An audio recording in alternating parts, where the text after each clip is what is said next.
Good evening friends. આજે અમારી સાથે નવનીતભાઈ છે વડોદરાથી. એમનું આપણે એઆઈ રોબોટિક ની રિપ્લેસમેન્ટ સર્જરી કરી છે બાય પિક્સી. આજે આપણે એમના મોઢે જ જાણીએ કે કેવો એક્સપિરિયન્સ રહ્યો.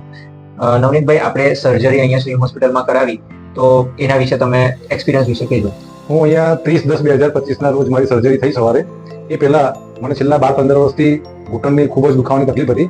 મારા ઘૂંટણ ખૂબ જ બેન્ડ પણ વળી ગયા હતા અને હું બીજા ઘણા બધા ઉપાયો કર્યા. આખા કંટાળીને મેં સર્જરીનું ડિસિઝન લીધું અને સ્વીમ હોસ્પિટલમાં મારી સર્જરી બહુ જ ખૂબ સારી રીતે રોબોટિક સર્જરી થઈ ગઈ અને બીજા જ દિવસથી હું વિધાઉટ વોકર ચાલતો પણ થઈ ગયો અને બીજા જ દિવસથી મારા પગનો 90 ડિગ્રી એંગલ સુધી વાળી શકાતું હતું. આજે 1 મહિનો થવાયો છે. મને સંપૂર્ણ બધો દુખાવો, કોઈ પણ જાતનો દુખાવો છે નહીં. દુખાવો મટી ગયો છે અને એકદમ ફ્રીલી હું ચાલી શકું છું. હું પલાઠી વાળીને પણ બેસી શકી છું અને ઊભા થવામાં કે બેસવામાં કોઈ તકલીફ નથી પડતી. ઝડપથી ચાલવામાં પણ કોઈ તકલીફ નથી પડતી. ઇવન મેં મારી ડ્યુટી પણ 21 તારીખથી જોઈન કરી દીધી અને આજે હું સાઇટ પર પણ જઈને આવ્યો.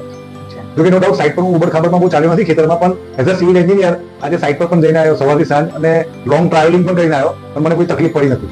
ચલો, ખૂબ જ સરસ.